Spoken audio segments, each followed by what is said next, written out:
Olá, graça e paz da parte de Deus e dado nosso Senhor Jesus Cristo a todos que acompanham-nos nessa hora. Queremos saudar-vos, com a saudação fraternal, com beijos santos, assim como as Sagradas Escrituras ordenam. Então, Deus abençoe você que está acompanhando-nos agora. Nós estamos em uma estação radiofônica, E ao mesmo tempo estamos em direto para você que está ali acompanhando-nos a partir da sua tela. Então, nós queremos dizer muitíssimo obrigado para você que está ali do outro lado. Hoje vai ser fogo, ok? Nesse nosso programa. Vai ser um grande fogo aqui, porque não me encontro sozinho. Eu encontro-me com uma grande visita, uma das lendas da Igreja de Cristo, do Corpo de Cristo a nível nacional. Aqui no Planalto Central, encontra-se aqui, Uma das lendas a nível de Angola e não só, a nível internacional. Eu me refiro do doutor da palavra, que é o doutor Metushala. Por isso, eu quero dizer, doutor Metushala, patriarca de Angola, doutor da palavra divina, seja bem-vindo na província do Ambo e também seja bem-vindo no nosso programa, no Espaço O Mover da Glória. Muito obrigado, profeta, muito obrigado pela recepção. Foi bem recebido. Amém. Que Deus abençoe. Amém, amém. A viagem foi tranquila, né, doutor? Não, foi tranquilo. Foi tranquila a viagem. Estamos bem preparados. Bem preparados. A atividade vai pegar fogo hoje. Não vai pegar fogo. Ai. O doutor está gostando do Ambo? Está fazendo mais frio, mais calor? Não, em relação do Luanda, aqui o clima mesmo não se compara. Não se compara? Não. Está fazendo mais frio? Não é muito frio, mas um clima que ajuda mesmo a pessoa a respirar bem. A respirar bem. Porque em Luanda está chovendo muito. Ok. Recebemos a notícia que em Luanda está chovendo muito. Nós aqui com o Dr. Metushala hoje vamos falar sobre a igreja e dinheiro. É sobre isso que nós vamos falar. A igreja e dinheiro. Por isso, bom apetite para você que está à mesa, bom trabalho e forças para você que está na nossa condição trabalhando agora. Sem esquecer, bom convívio para você que está sentado ali na companhia de alguém que você ama e de alguém que ama você. E deixar claro que nós estamos aqui não para falar com qualquer pessoa, é com o doutor da palavra. Doutor Metushala, partindo naquilo no qual é o nosso objetivo, para o tema de hoje, a igreja e o dinheiro, é algo que tem sido de muita confrontação, de muitas críticas e muitas pessoas levantam-se contra a igreja como fonte de rendimento, atacando, As pessoas atacam aquela igreja uma fonte de rendimento. E vemos algumas igrejas que também transformam mesmo a igreja como fonte de rendimento, uma espécie de uma empresa. E isso torna-se até um certo ponto polêmico. Mas numa primeira mão, nós queremos saber do doutor o que é uma igreja e o que é o dinheiro. Quando estamos a falar de igreja, o que é? E quando estamos a falar de dinheiro, o que é? Ok, muito obrigado, profeta. Falando sobre este tema, igreja e finança, é mesmo polêmico. Mas, na luz das escrituras, tudo será explicado. Amém. Quando se fala de igreja, o que é igreja? A igreja profeta vem de duas palavras. Ok. Ekkaleo, quer dizer eclésia, na língua grega. Ekkaleo, ek significa para fora. Ok. Kaleo significa eu chamo, eu convoco. Agora, quando ajuntamos ekkaleo, que eclésia significa só chamado para fora. Ok. Chamado para fora. Okay. Mas esta palavra, a sua etimologia não é religiosa. É muito político. Porque na cidade da Antena, o que acontecia? Quando alguém é eleito como chefe, ele deve escolher pelo menos 70 anciãos. Aqueles 70 anciãos vão reinar com ele, ou vão dirigir junto com ele. Agora, quando, por exemplo, tem um problema na cidade, aqueles 70 anciãos será chamado fora das casas deles para ir na praça. Na praça, na língua grega, praça é chamado agorá. Para vir lá na praça resolver os problemas. Agora, o que não são convocados, o que vão ficar em casa era chamado idiote, onde a palavra idiota de português saiu, que significa, mas na sua origem, idiota não significa o que nós pensamos hoje. Idiota significa que o que são privados, o que ficaram lá para resolver problema deles. Aí que a etimologia da palavra é igreja. Mas uma coisa interessante antes de passar, o Cristo quando chegou no Mateus capítulo 16, ele chegou para estabelecer a igreja. Mas sabendo que para estabelecer a igreja não pode ser religioso, tem que ser homem político, porque da maneira que vimos a etimologia da palavra. Sim. Agora, o Cristo perguntou aos discípulos, o que as pessoas falam que eu sou? Não, as pessoas falam que você é Isaías é religioso. As pessoas falam que você é Jeremias também religioso. As pessoas falam que você é um dos profetas, João Batista, todos são religiosos. Agora, se eu sou religioso, significa não tem como eu fazer a eclésia, eu fazer a igreja, porque sou religioso. Agora, o que você fala que eu sou? O Pedro olhou e disse, tu és o Cristo. O Cristo quer dizer o Messias, é uma palavra política, quer dizer você é o político. O Messias, o ungido de Deus. Agora, se eu sou ungido de Deus, significa eu ter direito agora de fazer a igreja. Aí que o Cristo olha, o Pedro disse que, olha, Simão, filho de Jonas. Lembra-se o profeta que ele já tinha tirado aquele nome de Simão. Sim. Mas aqui, depois dos Pedro dar a revelação, lhe chamou daquele nome que ele tinha deixado já há muito tempo. Ele disse, olha, Simão, filho de Jonas. Não é a carne, é o sangue que te revelou, mas o meu Pai. Só para dizer que, Simão, você é fraco. Mas a coisa forte que está saindo de você não é da tua fraqueza, está vindo do meu Pai. Daí que a igreja, no sentido religioso, agora começou. Que apóstolo Paulo, no livro do Atos, capítulo 19, se você vê no versículo 32, 39, 41, a igreja agora, no sentido da religião, é uma assembleia, é uma congregação. É as pessoas que aceitaram o Cristo como Senhor e Salvador. Eles que formam a igreja. Portanto, o dinheiro é só um instrumento, um ferramenta de troca utilizado para facilitar a compra, a venda, segundo definição que nós conhecemos. Mas nas escrituras, o dinheiro não só isso. Tudo que é riqueza tem a ver com dinheiro. Por exemplo, a Bíblia diz que Abraão era rico, mas a riqueza dele não era dinheiro assim. Era os bens que ele tinha. Mesmo quando hoje a revista Forbes, quando está classificar o dinheiro, não fala de dinheiro assim. São todos bem junto que se fala de dinheiro. Mais ou menos é isso. Uma explicação simples. Você que está acompanhando-nos ali, qual é a sua dúvida relativamente à igreja e o dinheiro? Nosso doutor, hoje em dia, quando falamos de dinheiro, parece que estamos a falar de igreja, envolvendo o lado religioso. E quando falamos de igreja, sempre o que vem na mente também é a palavra dinheiro. A pergunta é, qual é a relação que existe entre a igreja e o dinheiro hoje em dia? Será que existe uma relação entre a igreja e o dinheiro só hoje em dia? Ou a relação entre a igreja e dinheiro sempre existiu desde os tempos mais arcaicos? Existe uma relação ou nem por isso? Sempre existiu. Se você pegando a sua Bíblia, vai ver que na Bíblia, do Gênesis até Apocalipse, tem mais de 284 vezes que a Bíblia fala de dinheiro. Aonde? Na Bíblia. Na Bíblia. 284 vezes. Não, 2084, aliás. 2084 vezes que a Bíblia fala de dinheiro. De dinheiro. Na Bíblia. Mas agora, sobre a fé, só 215. Ok.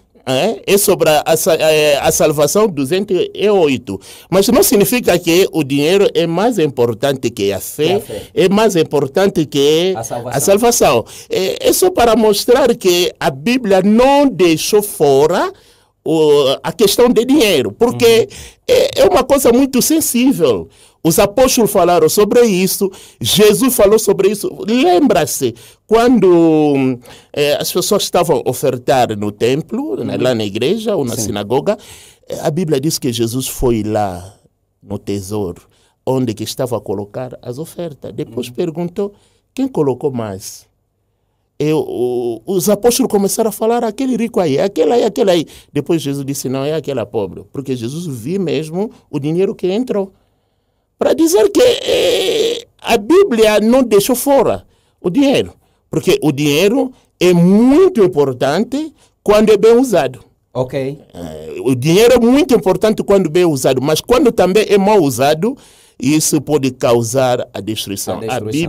A Bíblia fala dos homens ricos como Jó, Abraão, Isaac, Jacó, veja mesmo o José da Arimateia, o José da Arimateia, para ver que a Bíblia com dinheiro está mesmo assim. Está ligado. Então, existe uma relação entre a igreja e dinheiro. O dinheiro está intrinsecamente ligado com a igreja e a igreja com dinheiro. Sim, exatamente. Agora, essa ligação que existe ali é possível, né? Porque hoje em dia as pessoas têm uma ideia de igreja e sobre dinheiro, que a igreja não pode colocar-se assim diretamente com dinheiro. Quando a igreja coloca-se diretamente com dinheiro, parece que aquela igreja não é verdadeira e tal. A minha questão é possível termos e mantermos uma igreja sem dinheiro? É possível nós termos uma igreja sem dinheiro e manter aquela igreja sem dinheiro? Isso é possível? Não só a igreja. Eu vou começar ainda na lei, depois vou entrar no tempo da igreja. Amém. Profeta, impossível. Impossível. Veja só, o povo de Israel saíram do Egito. Mas antes de sair do Egito, o que Deus vai mandar o povo do Israel fazer? Para despojar o ouro dos egípcios. Pegar aquele ouro. Sim. Deus já sabia que aquele ouro vai lhe servir no deserto pela construção do tabernáculo. Aquelas pessoas semearam no deserto, num momento difícil, porque no deserto não tem como trabalhar, não tem como fazer lavras, mas Deus está pedindo o ouro lá no Antigo Testamento. Agora, no Novo Testamento, não tem como a igreja funcionar sem dinheiro. Por quê? A primeira coisa, vai ver, por exemplo, você que está nos seguindo pode verificar na sua Bíblia, vai ver no João capítulo 13, no versículo de número 29, Jesus tinha uma caixa. Ok. Até Jesus, para o grupo dele... Porque tinha tesoureiro. Mas não tinha intercessor. Sim. Nem evangelista. De 12 a 120 pessoas era preciso ter uma caixa pela qual Judas Iscariote era tesoureiro, porque Judas Iscariote já foi crescido na família de dinheiro. Porque ele era o discípulo que saía em Jerusalém. Jerusalém era o centro econômico. E por isso lhe deram a caixa, porque ele já tinha matéria de dinheiro na cabeça. Só que nós sabemos que o que ele virou depois, até antes de sublinhar uma coisa, profeta. Você sabe que o Judas Iscariote, quando vende Jesus, ele sabia que a caixa não tinha muito dinheiro. Agora vou abastecer a caixa, porque eu sei, vendendo Jesus, ele pode fazer um milagre aí, depois vai desaparecer, nós vamos ficar com dinheiro. Mas as coisas não deram certo. Quando vivemos Cristo, está indo mesmo na cruz, pegou dinheiro, já foi devolver. Falaram também, aqui já não tem como. Para ver que o problema dele não era dinheiro. O problema dele era para abastecer a caixa. Está vendo? Quando vi que não deu certo, daí que ele viu que não, vou devolver para receber o mês. Mas já era tarde. Mesmo na igreja primitiva. Na igreja primitiva, falava sobre dinheiro. Você que está nos acompanhando, escreve a primeira carta de Coríntios, capítulo 16, 1 até 2. Porque quando se fala de dinheiro, é preciso mostrar na Bíblia para não ser só as nossas ideias. Vai ver lá na multiplicação dos pães. O que o Cristo fez? Chamou Filipe. Filipe, o que está acontecendo aí? Não, o povo, devemos mandar o povo para voltar nas casas deles, porque já 3 dias aqui estão com fome. O Cristo disse, olha, vocês devem lhe dar de comer. A Bíblia disse, ele provava, disse, o Filipe, por quê? Porque naquele território onde Jesus estava, o Filipe vivia só naqueles lados. Sabia que o Filipe pode providenciar, mas o Filipe disse, olha, não temos nada na caixa, só temos 200 dinheiro. Está vendo? Significa que mesmo os discípulos tinham controle de dinheiro, sabia de dinheiro. Então, a igreja não tem como viver sem dinheiro. Por quê? Porque no Antigo Testamento precisou-se de dinheiro. Jesus precisou de dinheiro. A igreja primitiva trabalhou com dinheiro. Agora, se vocês querem tirar dinheiro, não sei como que a igreja vai funcionar. Até porque a Bíblia diz em Lucas 8 que Jesus tinha mulheres ricas que sustentavam o ministério dele materialmente falando. Exatamente. Então, é impossível termos uma igreja sem dinheiro. É impossível. E é impossível mantermos uma igreja sem dinheiro. Não tem como. Então, você que está nos acompanhando agora, recebe essa unção financeira em nome de Jesus. Se você, homem de Deus, está nos acompanhando agora, que não falte dinheiro na tua igreja, porque se faltar dinheiro, vai faltar igreja. Tá? Se faltar dinheiro, vai faltar igreja. E se tiver dinheiro, vai ter igreja. É como uma vez quando eu cheguei aqui, encontrei com um homem de Deus, chorou, disse que ele tiraram a igreja porque não tinha dinheiro para pagar a renda. Agora, lá não é Satanás. Não é Satanás. É dinheiro que não tem. Agora, não é também que vocês vão ir lá falar em língua com o dono do espaço, rotobro, canta, shaddai. Vou vos expulsar. Temos 3 poderes. Temos o poder político, temos o poder econômico e temos o poder religioso. Agora, entre 3 poderes, a igreja, o problema da igreja é o quê? A igreja se colou mais só com o poder religioso. Esquecer o poder político e o poder econômico. Por isso, vai ver, hoje a igreja não é respeitada. A maior parte dos homens de Deus são pobres. Sim. Principalmente no nosso país. Sim, porque não são respeitados. Veja só, um homem de Deus vai, por exemplo, na casa do ministro e um homem de negócio vai lá. Vão respeitar mais o homem de negócio? Sim. Você lá só com espiritualidade vai numa loja, está a precisar de sapato, ou você que quer casar, mas é cristão, está a precisar de sapato com fato, vai numa loja e aponta, eu quero aquele sapato com aquele fato só com língua robro, ramabracanto, vão te bater. Aí é preciso dinheiro. Meu Deus do céu. Eu espero que você que está lá, está a acompanhar, né? O alface não chega em casa com língua estranha, tá? É com dinheiro para comer bem, para viver bem. Nosso doutor, continuando aqui com a nossa conversa, que está sendo muito educativa e, acima de tudo, nós estamos a receber a unção da palavra, porque onde há palavra há milagres. Esses sinais seguirão os que creem. Para eu crer, tenho que receber a palavra. Então, aqui hoje vai gerar milagre financeiro para todos aqueles que nos acompanham agora. A questão que eu tenho a seguir é o seguinte. Hoje em dia, nós vamos encontrar que parece que as igrejas têm diferentes meios para ter dinheiro. Alguns apostam somente no dízimo, na oferta e tal. Tem até igrejas que para batizar paga-se. Você tem que pagar um dinheiro para te batizarem, porque aquilo vai ajudar a igreja. Quer dizer, as igrejas têm muitas maneiras de angariar dinheiro. Esse traz a maneira dele de fogueira santa, esse coloca que não, você tem que comprar isso, tem que pegar aquilo. Há muitas maneiras para angariar dinheiro. A minha pergunta é, quais são os meios bíblicos da igreja para angariar dinheiro? Quais são os meios que a Bíblia aceita, aprova, que a igreja deve usar para angariar dinheiro? Será que é só dízimo e oferta? Ou tem outros meios que a igreja pode usar para ter mais dinheiro e ter uma igreja mais saudável financeiramente? Profeta, aqui você é direito. Primeiro método, primeira carta de Coríntios, capítulo 16, 1 até 2. Amém. Contribuições dos cristãos. Os cristãos devem contribuir. Aí é a Bíblia que falou. Contribuições. Sim. Pode escrever também esse capítulo, vai te ajudar. Atos, capítulo 4, 34 até 35. 2 de Coríntios, capítulo 9, versículo 7. Todos crentes da igreja devem contribuir para ajudar a obra de Deus. Isso é o primeiro. Segundo, antigamente as igrejas, o que fazia? Por exemplo, uma igreja tem problema, outras igrejas podem ajudar a igreja. Só que hoje, as igrejas locais, não tem mais aquele amor. Por quê? Porque estamos tipo em competição. Aquela igreja fala mal daquela outra, aquela outra fala mal daquela outra.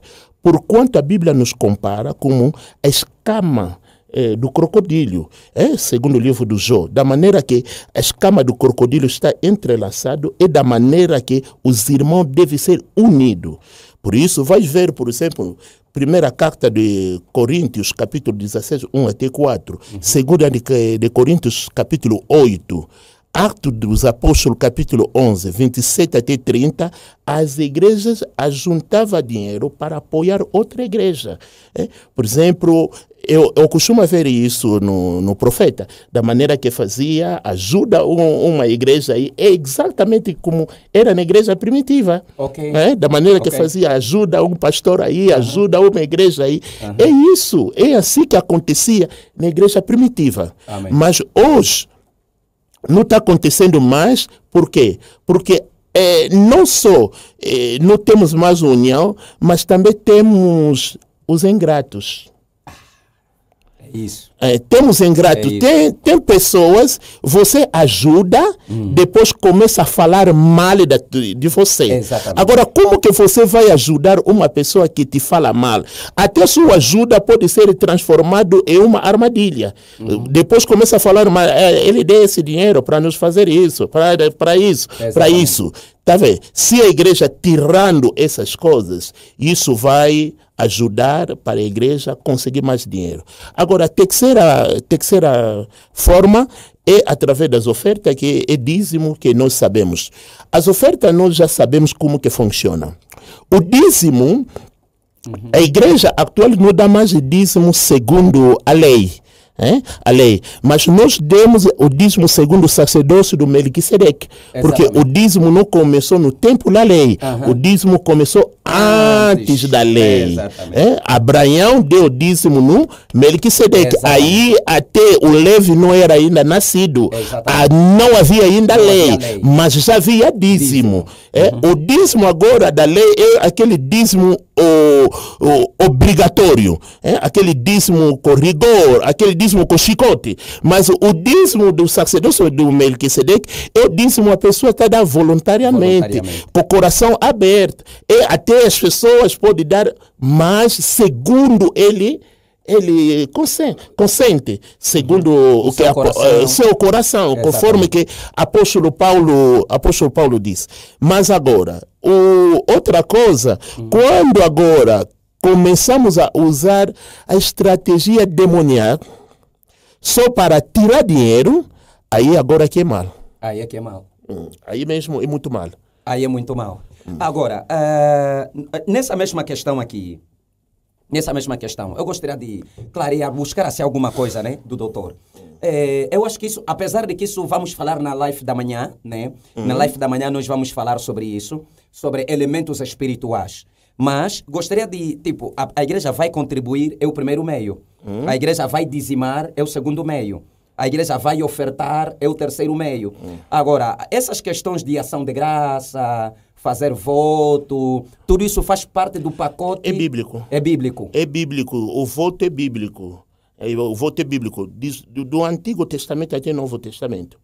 Eu concordo. Vamos chegar até ali. Amanhã, você não pode faltar na live da manhã, tá? Porque amanhã vamos falar de elementos espirituais.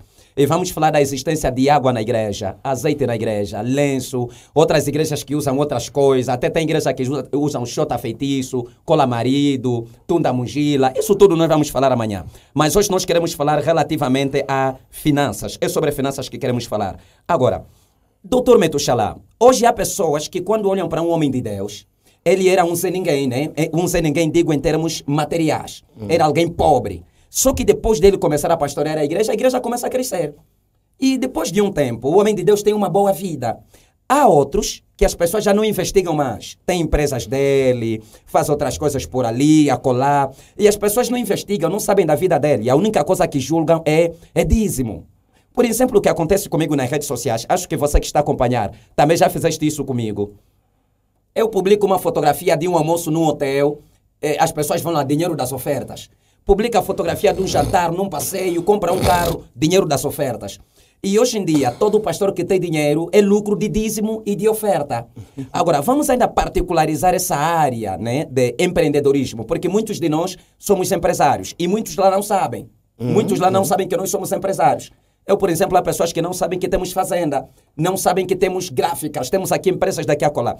Agora, a minha pergunta é, a pessoa cresce mesmo na igreja, porque Deus depois vai abençoando. Será que é pecado um homem de Deus tornar-se rico com o dinheiro que vem da igreja que ele pastoreia? Ok. Não podemos responder esta pergunta segundo a nossa mente. Vou ler um versículo. Salmos 35, no verso 27. Uhum. Salmos 35, verso 27. Não sei se o profeta já está lá. Salmos 35. No verso 27. O que é que a Bíblia narra aí, por já favor? No verso 27 está a dizer o seguinte. Cantem e alegrem-se os que amam a minha justiça. E digam continuamente, o Senhor que ama a prosperidade do seu servo seja engrandecido. O Senhor ama o quê? A prosperidade do seu servo. Agora, se o Senhor ama a prosperidade do seu servo, quem sou eu para não amar isso? Olha, existem outras coisas que estamos a debater sem a Bíblia, ou estamos a falar sem a Bíblia. Por quê? Porque queremos só para as pessoas nos ver.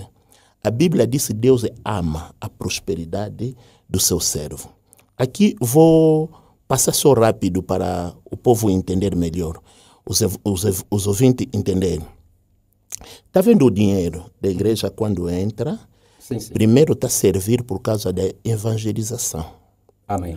Temos muitos versículos a dar sobre isso. Amém. Segundo, não só por causa da evangelização, é para acudir os necessitados.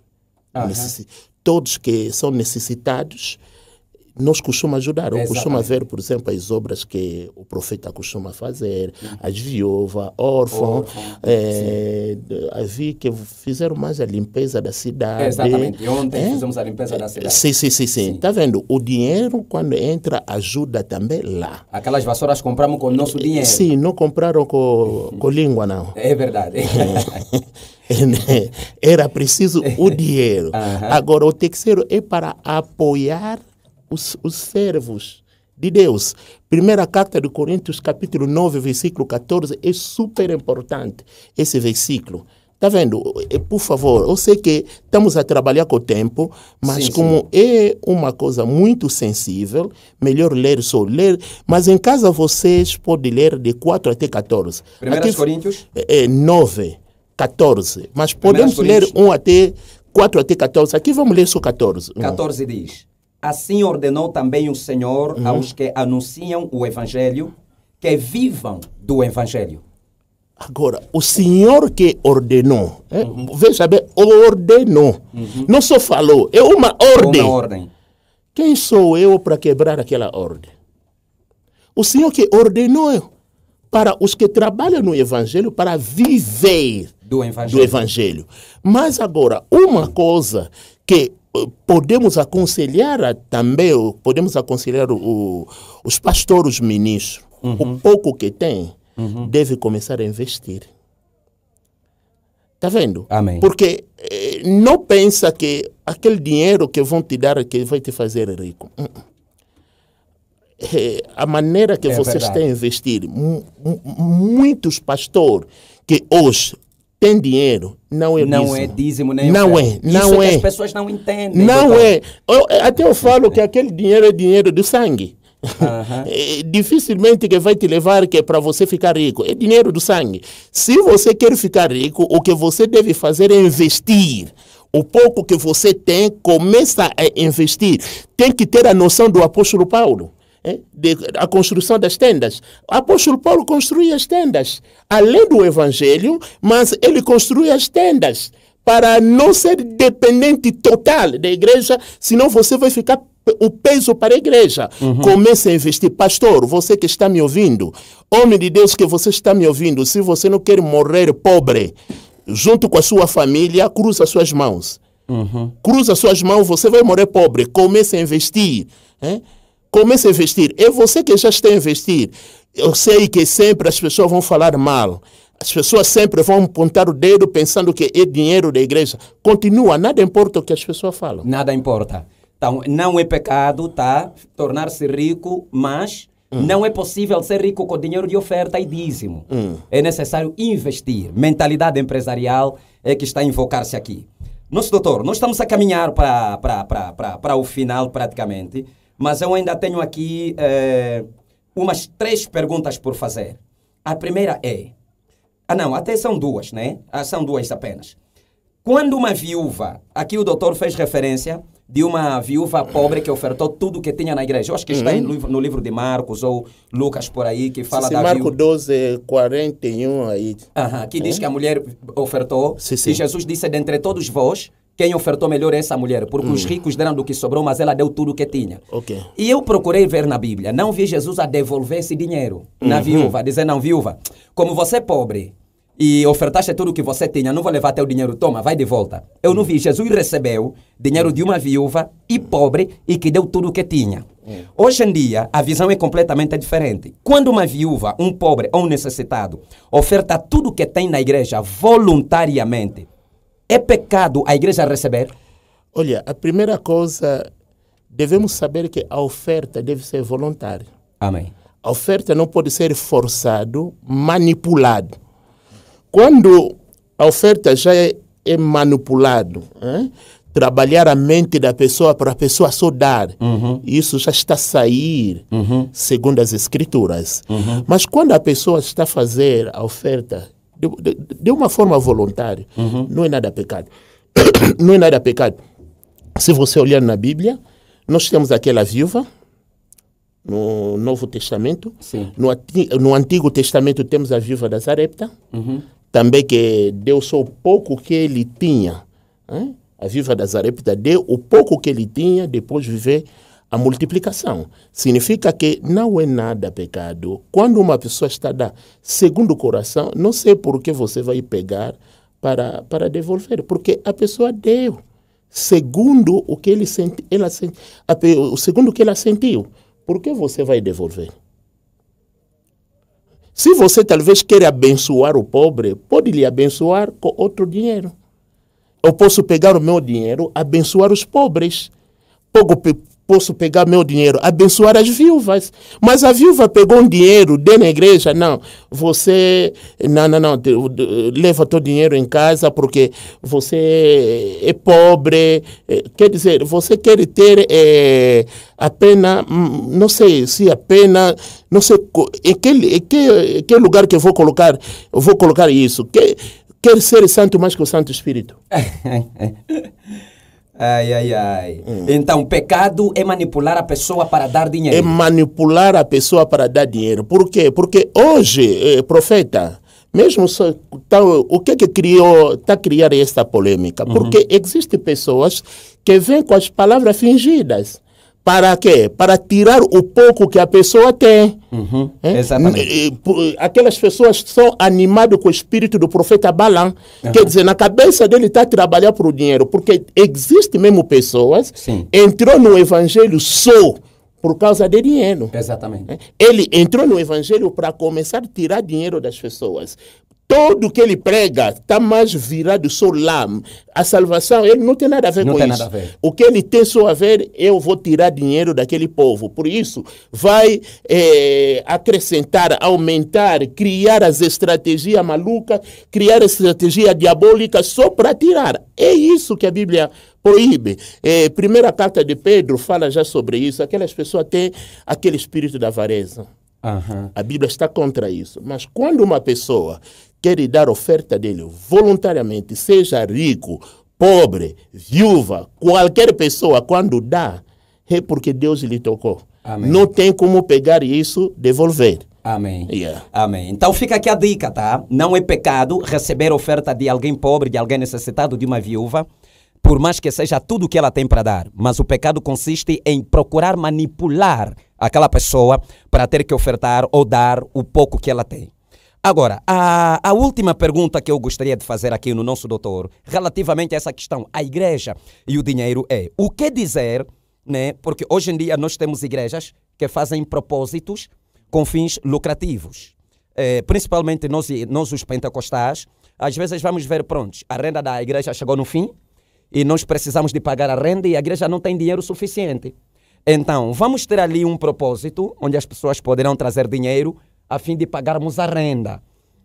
As cadeiras na igreja são poucas, o povo cresceu e precisamos de cadeira. Dízimo e oferta não é suficiente. Então vamos organizar ali um propósito para termos dinheiro e comprar cadeiras. O som queimou, o som estragou, o microfone queimou, então não temos dinheiro para fazer isso. Agora, será que é pecado? Claramente que tem igrejas que organizam outros propósitos diabólicos que estão lá bem claro. para ter dinheiro, chular nas pessoas, tens que trazer a tua casa, teu carro, daqui a colar tudo isso. A pergunta é, será que o que dizer das igrejas que fazem propósitos para fins financeiros, para ter que ter dinheiro? Acredito que na pergunta do profeta já tem uma resposta.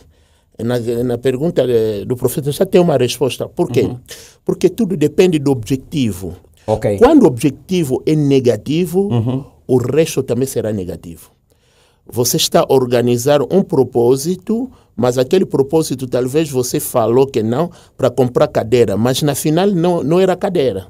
Era para você desviar aquele dinheiro e fazer outra coisa. E isso já está fora. Mas quando é para um propósito, não sei como mesmo nós vamos colocar isso fora das escrituras ou vamos condenar isso. Não tem como. É muito bíblico do Antigo até Novo Testamento. É muito bíblico fazer isso, motivar, até ensinar o povo. Ensinar mesmo o povo para começar a ajudar a obra de Deus, aqueles quando a igreja está precisando de fazer alguma coisa, é preciso fazer. Temos que ensinar. Devemos ensinar. O problema, profeta, que muitos estão nos condenar é por quê? Porque nós estamos a fazer atos sem ensinar ainda o povo. Okay. O povo ainda não tem conhecimento daquilo e nós queremos já fazer. Por isso está a criar o choque. Mas quando a igreja está bem ensinado, eu acredito que outras coisas até o pastor não vai pedir. Já o povo já a falar, papá, temos o mesmo problema. Naquele dia aí o som estava a falhar muito. Eu vou comprar. Tá vendo? Porque a igreja já é ensinada. Mas quando a igreja não é ensinada, qualquer coisa que você vai falar no altar será uma pedra de atropeço. Então, o pecado não consiste em fazermos um propósito para fins lucrativos, desde que o objetivo seja bíblico, seja para o bem da própria igreja, e não para os desvios de algumas andanças do suposto homem de Deus. Exatamente. Doutor Metushala, nesse exato momento eu tenho simplesmente por lhe agradecer, mas eu não tenho como despedir o doutor sem pedir uma palavra que o doutor vai deixar para os homens de Deus que nos acompanham agora, para os cristãos que nos acompanham agora, para o corpo de Cristo e não só, para todas as igrejas. Qual é a palavra que o doutor Metushala vai deixar para a congregação de Cristo nesse exato momento? Eu tenho duas coisas para falar. A primeira coisa que quero mesmo falar, a igreja não pode deixar de ensinar sobre dinheiro, não. Deve ensinar. Porque se não ensinar, o diabo vai aproveitar. Porque já no princípio eu mostrei na Bíblia como que a Bíblia falou sobre a riqueza, falou sobre o dinheiro. Lembra-se que Deus é Deus do Abraão. Abraão era rico. Deus do Isaac, Isaac era rico. Deus de Jacó, Jacó também era rico. Amém. Está vendo? Amém. Nunca vai ver a Bíblia disse Deus é Deus do Lázaro. Mas não estou a dizer que Deus não é Deus dos pobres. É verdade. Não é isso que eu falei, mas Deus chamou disse que ele é Deus do Abraão, do Isaac e Jacó. Veja o nosso amigo Lázaro. Era pobre aqui na terra. Mas onde ele vivia? Ele estava lá na casa do rico para comer as migalhas. O que o diabo quer que para os cristãos chegar até naquele nível. Por quê? Temos mais a bruxaria, a prostituição, muitos pecados. Também a falta, a pobreza, facilita essas coisas. Facilita. O Lázaro estava lá, ele tinha salvação. Mas agora, ele estava lá comendo migalhas. Quando morreu, ele foi no céu do Abraão. Porque a salvação não depende da riqueza. Foi mesmo no céu do Abraão. Quando o rico morreu, foi enterrado. Agora veja só. O rico não conhecia Abraão, conhecia o Lázaro. Mas quando chegou o momento de conversar, o rico conversa com os ricos, os pobres com os pobres. Em vez de dizer que Lázaro, me dá só água. Eu era rico. Abraão também é rico. O rico conversa com o rico. Olha já. Abraão, manda o Lázaro. como aqui na terra, os ricos mandam os pobres, ele quer levar isso até depois da morte. Rico Abraão, manda o Lázaro para me trazer água. Para me trazer água. Veja só. Olha, por isso eu estou a orar para você que está me acompanhando, para Deus abençoar a sua vida, amém. Deus abençoar a sua família, amém. Deus abençoar o seu ministério. Amém. Ministro de Deus, por favor, trabalhe. Não depende só do dinheiro da igreja, senão você vai se atropeçar. Amém. Trabalha, procura, investe, por favor. Senão você vai começar a criticar outros homens de Deus que estão a subir a pensar que é magia, é bruxaria, é que não. Porque você está a cruzar as mãos, está a pensar só orar, ler a Bíblia, tipo que buto de dólar vai cair no seu bumbum, que abençoe. Não, não vai acontecer. Vai lá trabalhar. É assim que você vai conseguir dinheiro. Investe e Deus vai te abençoar. Olha, temos nossa atividade. Amém. Eu te convido, temos muita coisa para falar. Deus abençoe. Muito obrigado, muito obrigado. Para deixar aqui você, né, que está acompanhando-nos agora, dizer, aqui é o Dr. Meto Chalá, veio de Luanda, especificamente para a Igreja Pentecostal O Mover da Glória, e ele estará conosco durante esse fim de semana. Amanhã tem mais, tá? Amanhã estaremos novamente aqui na rádio. Vamos falar sobre milagres e elementos espirituais. Hoje há igrejas que vendem tunda mungila, mata bruxo, xota feitiço, cola marido. Também vamos tocar no azeite, vamos tocar também na água, vamos tocar nos lenços, nas t-shirts, tudo isso. Vamos falar sobre milagres e elementos espirituais e você não pode faltar. Dr. Meto Chalá, muito obrigado por participar desse nosso programa hoje, né, aqui no nosso espaço radiofônico e ao mesmo tempo nessa live que está aqui a acompanhar-nos nessa hora. Muito obrigado e espero ter aqui o doutor mais amanhã. Obrigado, profeta. Eu que te agradeço. Amanhã estaremos juntos. Alguns estão a notar um sotaque brasileiro, né, no Dr. Meto Chalá. Ele não vive em Angola, tá? Ele vive no Brasil. Então, se você ouvir um gente, um garoto, tá ótimo, é muito normal. E também se ouvires eu depois daqui da rádio começar a falar tá ótimo, o culpado é o Dr. Meto Chalá. Muito obrigado, nosso doutor. Obrigado. Deus abençoe. Benção. Nós chegamos aqui no fim do nosso programa, tá? Chegamos aqui no fim. Queremos agradecer você que estava ali do outro lado para dizer que meu nome é Cipata Bandeira e esse foi mais um espaço, O Mover da Glória. Amanhã estaremos de volta, mesmo também com o Dr. Meto Chalá. Todavia, vamos nos despedir de ti para dizer que casamento saudável é igual a família estável. Por isso, casamento acima de tudo e família acima de todos. Graça e paz e Deus abençoe. Shalom.